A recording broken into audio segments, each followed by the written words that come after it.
በስመ አብ ወወልድ ወመንፈስ ቅዱስ አሐዱ አምላክ አሜን።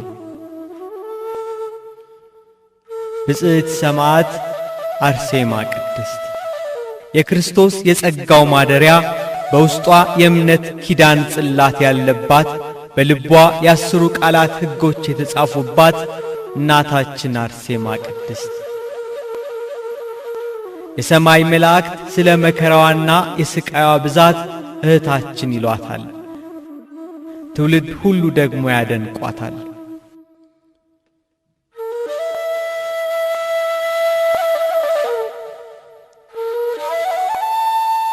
በቅዱሳን ሰማዕት ማኅበርና በገነት በሮች ትመሰገናለች።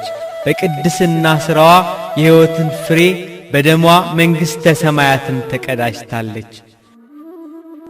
በእጆቿ የገነት የዛፍ ፍሬ የያዘች በውስጧ የበረታች የቀናች የሃይማኖትን ስር የተከለች እናታችን አርሴማ ቅድስት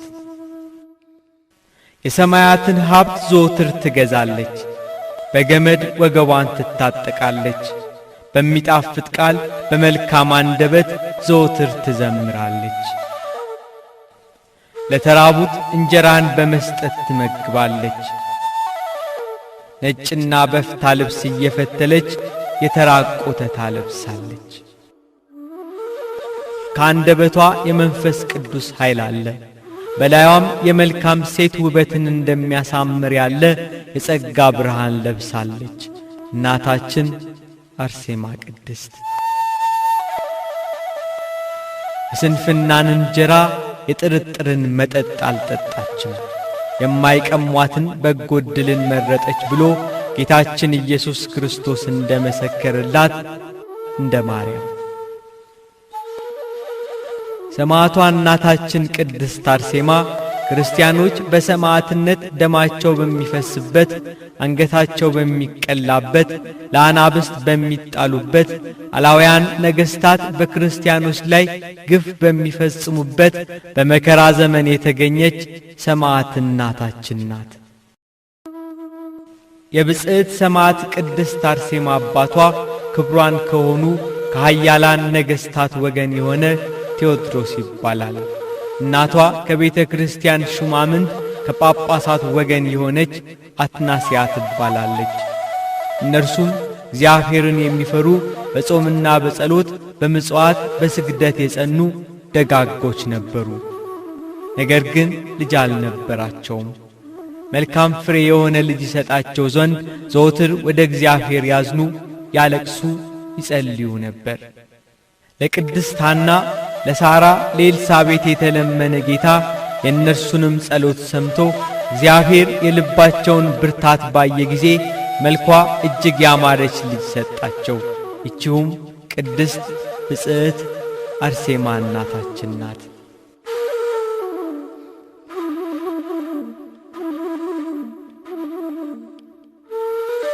ወላጆቿ በቤታቸው እስከ 3 ዓመት ድረስ አሳደጓት። 3 ዓመት ሲሞላት አምላክን በወለደች በእመቤታችን በቅድስት ድንግል ማርያም ስም በተሠራች ገዳም ታገለግል ዘንድ ሰጧት። ከ12 ዓመትም በኋላ አባቷና እናቷ ከካህን ወገን ሊያጋቧት ወደዱ። እናታችን ቅድስት አርሴማ ግን ይህንን አልወደደችም። እናታችን ቅድስት አርሴማ የነበረችበት ዘመን በቤተ ክርስቲያናችን ታሪክ ዘመነ ሰማዕት ይባል ነበር። በተለይም ከ60 ዓመተ ምህረት እስከ 321 ዓመተ ምህረት ድረስ በሮም የነገሱ አላውያን ነገሥታት በሚያውጁት አዋጅና በሚያወጡት ሕግ ክርስቲያኖች እንደ ሙሉ ሰው አይቆጠሩም ነበር። በክርስቶስ የባሕርይ አምላክነት በማመናቸውና የሮም ነገሥታት ጣዖታትን ባለማምለካቸው እንደ ሽንኩርት ይከተፉ፣ እንደ ጧፍ ይቃጠሉ ነበር። በሃይማኖት ጽኑዓን ስለነበሩ አንገታቸውን ለሰይፍ ደረታቸውን ለጦር እየሰጡ በመጨረሻው ዘመን ከእግዚአብሔር የሚያገኙትን የክብር አክሊል በማሰብ በመከራ ውስጥ ደስተኞች ነበሩ። በዚያ የሰማዕትነት ዘመን ቤተ ክርስቲያን ብዙ ሰማዕትን አግኝታለች። እነ ቅዱስ አግናጢዮስ ምጡዕ ለአንበሳ፣ ጁስቲን፣ ሰማዕቱ መርቆሬዎስ፣ ዶሚንና ጓደኞቹ፣ የልዳው ሰማዕት ቅዱስ ጊዮርጊስ፣ እናታችን ቅድስት አርሴማ፣ ሌሎችም ቁጥራቸው ከሰማይ ከዋክብት የበዙ ቅዱሳን ደማቸውን ለከበረ ወንጌል ሕይወታቸውን ስለ ክርስቶስ ፍቅር ለግሰዋል። በዚያ ዘመን እናታችን ቅድስት አርሴማ እንግልት፣ መከራና ስደት፣ ሞት ተቀብላለች። የእናታችን የብጽዕት አርሴማ የፊቷ ውበት እጹብ ድንቅ በመሆኑ በዘመኗ የሚመስላት አልነበረም። 15 ዓመት በሆናት ጊዜ በሦስተኛው መቶ ክፍለ ዘመን በመላው ሮም ነግሶ የነበረው ጨካኙና ከሃዲው ንጉሥ ዲዮቅልጥያኖስ ሰይጣን አነሳሳው። መልኳ ውብ የሆነች አንዲት ሴት ልጅ መርጠው እንዲያጋቡት በየሀገሩ ሁሉ ዞረው እንዲፈልጉለት ካገኙ መልኳን በሰሌዳ ስለው እንዲያመጡለት ጭፍሮቹን አዘዛቸው። ጭፍሮቹ ሮሜ በደረሱ ጊዜ የደናግላንን ገዳም አገኙ። በዚያ ብጽዕት ቅድስት አርሴማን አዩአትና ስዕሏን ስለው ለንጉሡ ላኩለት። ንጉሡም ለጭፍራው ለንጉሥ ድርጣድስ በአስቸኳይ ይዘው ያመጧት ዘንድ ጽኑ ትእዛዝ አዘዛቸው። ንጉሡ ድርጣድስም ብጽዕት ቅድስት አርሴማን ባያት ጊዜ በተደነቀ ውበቷ ተገረመ። ንጉሡ አረመኔ ነበረና ሰማዕታትን ሲገርፍ ሲያሰቃያቸው ባየች ጊዜ እንባን ከዓይኖቿ በፊቷ ላይ አፈሰሰች። እሷ እንደነሱ ስለ ክርስቶስ መገረፍን መረጠች። በታላቅ ቃል እየጮኸች እንዲህ አለች። ስለ ቅዱስ ስምህ ሰማዕት ሆን ዘንድ ጌታዬ አምላኬ ኢየሱስ ክርስቶስ ይርዳኝ እያለች በንጉሥ ድርጣድስ ፊት ቆመች። ንጉሡ ደንግጦ እመቤቴ ሆይ ደምግባትሽ ያማረ የተዋበ ልብን የሚያርድ ቢሆንም ከዚህ ምን አመጣሽ አላት። ለመከራስ ወደ እኛ ትመጪ ዘንድ ያስጨነቀሽ ምንድነው ብሎ ስለ እርሷ ሲል የሚገረፉ እንዳይገረፉ የታሰሩት ቅዱሳንም እንደሚፈቱላት በመልካም ንግግር አባበላት። እርሷ ግን ቀኝና ግራዋን ደረትና ሰውነቷን ገጿን ሁሉ በትምህርተ መስቀል አማትባ ንጉሡንና ሥራውን የሚያመልካቸውንም ጣዖታት ረገመች። ስለዚህ ንጉሡ ተበሳጨ። ተቆጥቶ ከቅዱሳኑ ጋር አብሮ ብዙ ስቃይን አሰቃያት። ለአንበሳ ሰጣት፣ ከገደል ጉድጓድ ከእሳት ጣላት። በነፈረ ውሃ በፈላ ውሃ ውስጥ ተቀቀለች። ክርስቲያኖች በስሙ ሊያምኑ ብቻ ሳይሆን ስለ እርሱ መከራን ሊቀበሉ ግድ ነውና ስለ ኋላው ክብር የዛሬውን መከራ በትዕግሥት ተቀበለች። ነገር ግን ከደረሰባት መከራ ሁሉ ጌታችን አምላካችን መድኃኒታችን ኢየሱስ ክርስቶስ ይሰውራት ያጽናናት ዘንድ በቅዱሳን መላእክት ታጅቦ እየተገለጸላት ቃል ኪዳን ይሰጣት ነበር። በዚያ አብረዋት መከራን ይቀበሉ ከነበሩት ቅዱሳን ጋር ክብርት ብጽዕት እናታችን አርሴማ ቅድስት ቆራጥ ሆና መከራን ለመቀበል ተዘጋጀች። ሰማዕትነትን ለመቀበል በቀረበች ጊዜ የንጉሥ ድርጣድስና የጭፍሮቹ የወደፊት ዕድል ፈንታ ዕጣ ተርታቸው በመንፈስ ቅዱስ ተገለጸላት። ንጉሡ ድርጣድስ ድብ አውሬ ሆኖ የገዛ ሥጋውን እየበላ የገዛ ደሙን እየጠጣ በዱር በበረሃ በገደል አውሬ ሆኖ እንደሚንከራተት የሚያስፈራ አውሬ ሆኖ በዱር እንደሚበተን የኋላ ኋላም ከነ ሕይወቱ ከረግረግ ጭቃ ውስጥ ጎርጎርዮስ የሚባል አንድ ጻድቅ ጸልዮ ወደ ቀድሞ አነዋወሩ እንደሚመልሰው ታያት። ይህንንም ትንቢት ነገረቻቸው። እናታችን አርሴማ ቅድስት በሰማዕትነት መስከረም 29 ቀን በተሳለ ሰይፍ በክብር አረፈች። ባረፈችበት ጊዜ ጌታችን መድኃኒታችን ኢየሱስ ክርስቶስ ከእናቱ ከድንግል ማርያም ጋር የብዙ ከሚሆኑ መላእክት ከቅዱሳን አባቶች ጋር ቃል ኪዳን ሊሰጣት ተገለጸላት። የማይሻር ቃል ለክብርት ቅድስት አርሴማ እንዲህ ሲል ሕያው ቃል ኪዳን ገባላት። በአንቺ አማላጅነት ያመኑ ብዙ ሰዎች ይድኑ ዘንድ ማልሁልሽ። ዳግመኛ የክርስቲያን ወገኖች በጸሎትሽ ቢታመኑ አድናቸዋለሁ። አረማውያን እንኳን ቢሆኑ በአንቺ ስም ቢማጸኑ ደስ አሰኛቸዋለሁ። በስምሽ ቤተ ክርስቲያንን የሠራውን መታሰቢያ ያደረገውን ስምሽን የጠራውን በበዓልሽ ቀን የተራበ ያበላውን የተጠማ ያጠጣውን በበዓልሽ ቀን በጽኑ ፍቅር የዘመረውንና ያመሰገነውን በገድልሽ አምኖ ለጸለየ ስዕልሽን በክብርና በንጽሕና ስሎ በቤቱ ቢያስቀምጥ ወንድ ልጁን ሴት ልጁን በአንቺ ስም የጠራውን ገድልሽን የጻፈ ያነበበ የልቡን ምኞት ፈጽምለታለሁ። የጽድቅ ብርሃን በሆነ አምድ በወርቅ ቀለም ከስምሽ ጋር ስሙን ጽፈዋለሁ ብሎ ቃል ኪዳን ከሰጣት በኋላ በክብር በቅዱሳን ዝማሬ መላእክት በብሩህ ደመና ጋርዶ እንደ መብረቅ ወደ ሰማይ አሳረጋት። ከክብርት እናታችን ቅድስት አርሴማ ዕረፍት በኋላ ንጉሥ ድርጣድስ በልቡ ሐዘን፣ ትካዜ፣ ፍርሃት፣ እንቅጥቅጥ፣ ድንጋጤ ገባበት። ሐሳቡ ሁሉ ቀለጠ። የሆድ አንጀቱ ታወከ። እስከ 3 ቀንም እህል አልበላም፣ ውሃም አልጠጣም። ፊቱ እንደ ቁራ ጠቆረ፣ ሥጋው እንደ ደረቀ እንጨት ደረቀ። እንደ ውሻ ያስታውካል፣ ምላሱንም ያወዛውዛል። በዚህ ሥራው እስከ 4 ወራት ተቀመጠ። የቅርብ ባለሟሎቹና ሰራዊቶቹ ንጉሡ ከሐዘኑ እንዲረጋጋ ከሕማሙ እንዲፈወስና እንዲነቃቃ ወደ አደን ከእኛ ጋር ወስደን እናውለው ብለው ወደ አደን ወሰዱት። ያን ጊዜ የፊታቸው መልክ እንደ ሪያዎች መልክ እየተለወጠ ሄደ። አጋንንትም አድረውባቸው በዚያ በዱር እንደ አውሬ የሚኖሩ ሆኑ። በዘመነ ብሉይ ናቡከደነጾር የሚባል ንጉሥ በእስራኤላውያን ላይ ነግሶ አስተዳደሩ ቢከፋ፣ ድሃ ቢበድል፣ ፍርድ ቢያጓድል፣ እግዚአብሔር ቢታገሰው፣ ድንጋይ ጠርቦ እንጨት አለዝቦ በራሱ ምስል ጣዖት ሰርቶ በግልጽ እኔ ላቆምኩት ምስል ስገዱ እኔንም አምልኩ ብሎ ቢያውጅ ንጉሡን ናቡከደነጾርን እግዚአብሔር አቃለለው፣ ወደ እንስሳነትም ለወጠው። ከሰዎች ተለይተህ ትሰደዳለህ፣ መኖሪያህም ከምድር አራዊት ጋር ይሆናል። እንደ በሬም ሳር ትበላ ዘንድ ትገደዳለህ። ይህም በናቡከደነጾር ላይ ደረሰ። ጠጉሩም እንደ ንስር ጥፍሩም እንደ ወፎች እስኪረዝም ድረስ ከሰዎች ተለይቶ ተሰደደ እንዳለ የበለዓምን አህያ እንደ ሰው ሲያናግር የዘካርያስን አንደበት ዘግቶ ነበር። ለእርሱ የሚሳነው የለም። የቅዱሳንን ደም የሚበቀል እርሱ ይህንን በክርስቲያኖች ላይ ተነስቶ አብያተ ክርስቲያናትን ሲያፈርስ፣ ቅዱሳን መጻሕፍትን ሲያቃጥል፣ ምእመናንን ሲያሳድድ፣ ቅዱሳንን ሲያድን የነበረውን ድርጣድስን እግዚአብሔር ወደ እርሱ እንዲመለስ ለጊዜው ወደ አውሬነት ለውጦት ነበር፣ ልክ እንደ ናቡከደነጾር። የሁሉ የሆነው ስለ እናታችን ስለ ቅድስት አርሴማ ነበር።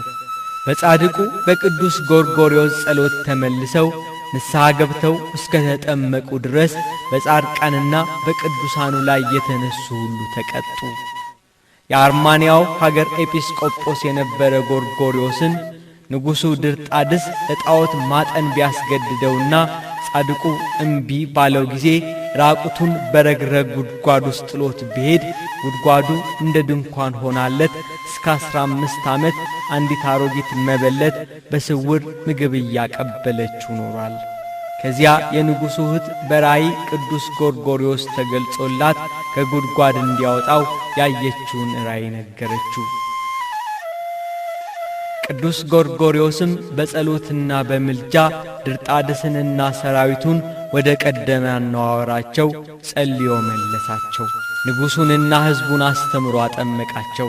በእመቤታችን በቅድስት ድንግል ማርያም ስምና በሰማዕቷ እናታችን በቅድስት አርሴማ ስም ታኅሳስ 6 ቀን መቅደስ አንጸው ቅዳሴ ቤቷን አከበሩ።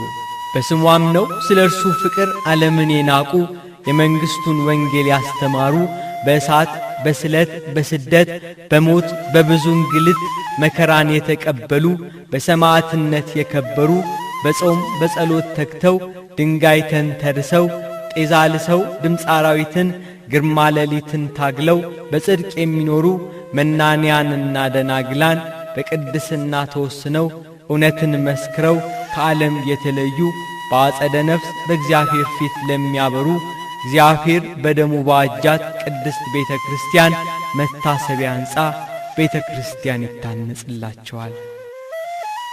በሀገራችን በኢትዮጵያ ከ35,000 በላይ ገዳማትና አድባራት ይገኛሉ። ከነዚህ አብያተ ክርስቲያናት ውስጥ አንዱ በእናታችን በቅድስት አርሴማ ስም የታነጸው ገዳም ይገኝበታል። በሀገራችን በቅድስት አርሴማ ስም 3 አብያተ ክርስቲያናት አሉ። በገቢረ ተአምራቱ የታወቀውና ብዙ ዘመናትን ያስቆጠረው አቀማመጡ የውስጥን መንፈስ በመግዛት የሚታወቀው በምዕራብ ጎጃም ሀገረ ስብከት በጣና ሐይቅ ላይ የምትገኘው የጣና ሐይቅ ደቅ ቅድስት አርሴማ ገዳም አንዷ ናት።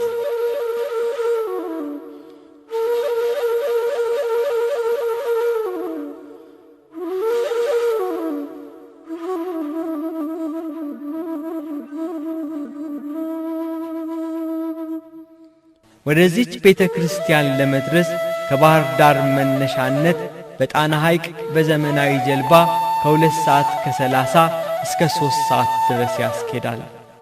በዘመናዊ ጀልባ እየቀዘፉ ወደ ቤተ ክርስቲያኒቱ ሲጓዙ ምድርን በውሃ ላይ የዘረጋውን ጌታ ባህርን የሚከፍለው በወጀብ ውስጥ መንገድ ያለውን እርሱን እየተማመኑ የጸጥታውን ወጀብ በሐዋርያት የፍርሃት መንፈስ ሳይሆን በክርስቶስ ሰላም ይጓዛሉ።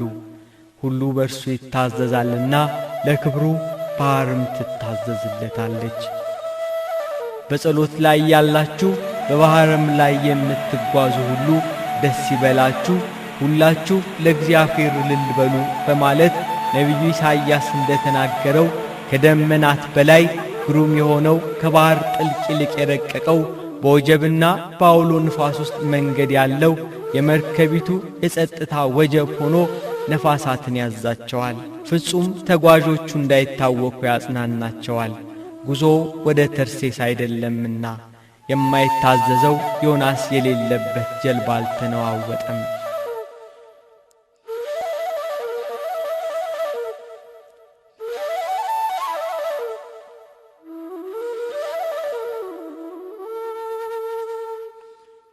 አካባቢው በናርጋ ሥላሴ፣ በዳጋ እስጢፋኖስ፣ በጥቅጥቅ ደንና የዕድሜን ካባ በለበሱ ረጃጅም ዛፎች የተከበበውን ደቅ ደሴት ሲደርሱ እስራኤላውያን ከ40 ዘመናት በኋላ ምድረ ርስትን ሲመለከቱ ያለውን የባርነት ዘመንና የ40 ዓመቱን ጉዞ እንዳስረሳቸው መንፈስን የሚማርክ መልካሙን የለመለመን መሰማሪያ የየብስን ስፍራ ይረግጣሉ።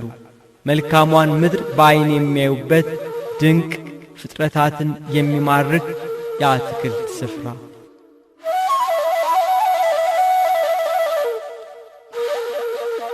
ጌቴሴማኒ መካነ ቅዱሳን የለመለመው የዳዊት መሰማሪያን የመሰለው አረንጓዴውን ሰፈር እንዳለፉ በዛፍ የታጠረ ቀጥታ ወደ ቅድስት አርሴማ ቤተ ክርስቲያን የሚወስድ በአንድ ወጥ ድንጋይ የተፈለፈለ የሚመስል በተክል የታጠረ ቤተ ክርስቲያን ያመራሉ።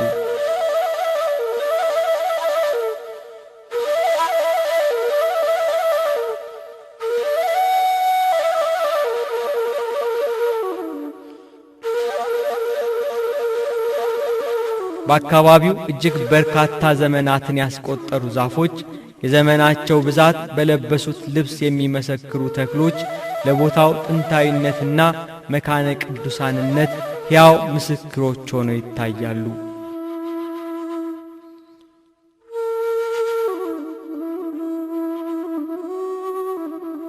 በክብ ቅርጽ የታነጸችው የእናታችን የቅድስት አርሴማ ቅድስት ቤተ ክርስቲያን ቅጽር በባህር ተከባ የሰው ልጆች ዝም ቢሉም እጽዋቱ ጽዮንን ክበቧት የተባለውን ለመፈጸም ተራ የገቡ ይመስላሉ። በእናታችን በቅድስት አርሴማ ቤተ ክርስቲያን ዙሪያ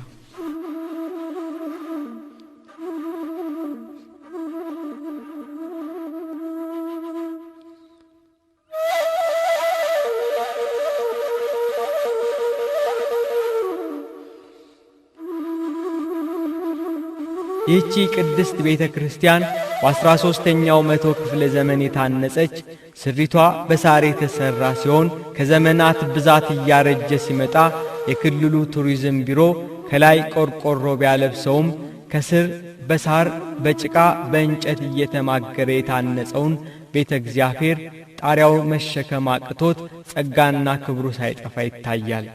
በእንጨቶቹ መሃል ከመሬቱ ውስጥ የሚወጣው ምስጥ ምሰሶውን እየበላው ይገኛል። ከቤተ ክርስቲያኑ ግራ ቀኝ በኩል መናንያን ሱባኤ የሚይዙበትና ከቦታው በረከት ከቅድስት አርሴማ አማላጅነት በረከት ለመቀበል የሚመጡ ምዕመናንና ምዕመናት የሚያርፉበት ምርትፋቅ ይገኛል።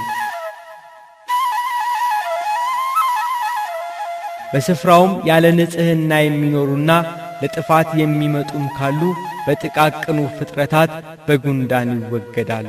ይህች ቤተ ክርስቲያን ለዘመናት በአንድ መናኝ መነኩሴ ብቻ ስትገለገል ብትኖርም ከባህር ዳርና ከጎንደር በሚመጡ ደጋግ አባቶች ጥረት ከጊዜ ወደ ጊዜ እየታወቀችና ገቢረ ተአምራትም ድንቅ የተደረገላቸው ሁሉ በሚሰጡት ምስክርነት ይገለጥ ጀመር።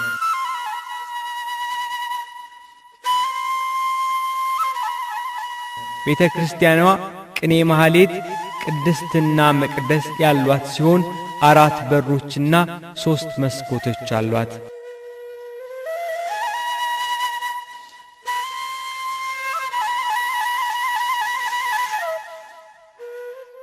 የቅኔ ማህሌቱ ግድግዳ በቅዱሳት ስዕል የተዋበና የቤተ ክርስቲያኒቱን ጥንታዊነት የቅድስት አርሴማን ታሪክ በሚያሳዩ ታሪካዊ ስዕላት የተዋበ ነው።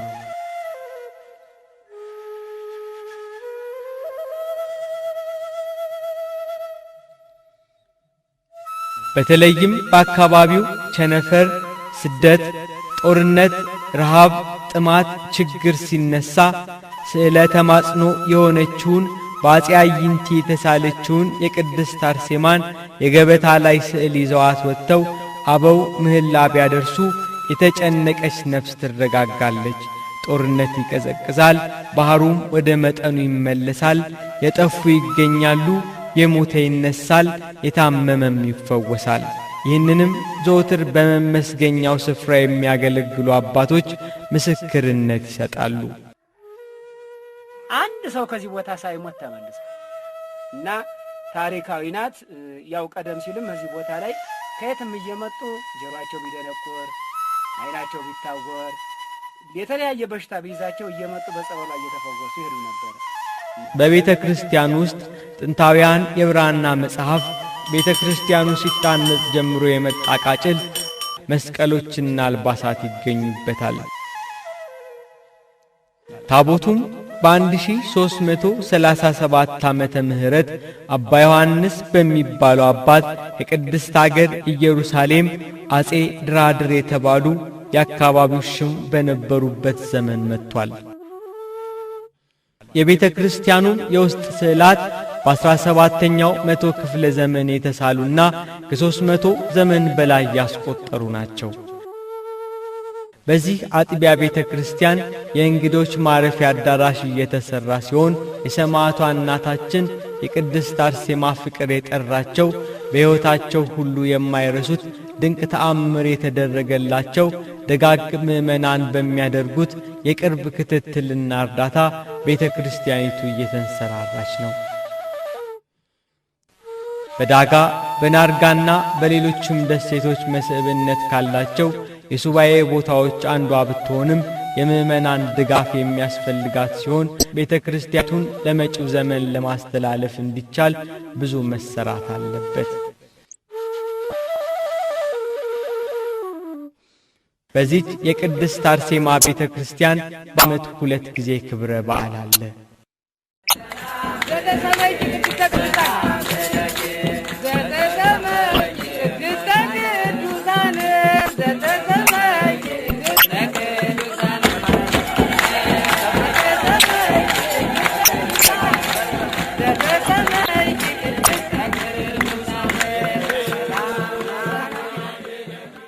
መስከረም 29 ቀን ሰማዕቷ እናታችን ቅድስት አርሴማ ሰማዕትነት የተቀበለችበት ዕለት ነው። ታኅሳስ 6 ቀን ቅዳሴ ቤቱ የከበረበት ነው። በእነዚህ ቀናት ቁጥራቸው በርካታ የሆኑ ምዕመናን በተገኙበት ለታላቅ ስነ ሥርዓት ይፈጸማል።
ኑ ወደ ያዕቆብ አምላክ ማደሪያ ቤት እንሂድ እንደተባለ የውስጣችንን ጥያቄ ምላሽ ለማግኘት የውስጥን ጭንቀት የሚያርቅ ከማንኛውም የሥጋ በሽታ ለመፈወስ በሕሊና ሕመም ለሚሰቃዩ ሁሉ መጥቶ ለሰማዕቷ እናታችን ለቅድስት አርሴማ በተሰጣት ቃል ኪዳን ይጠቀም።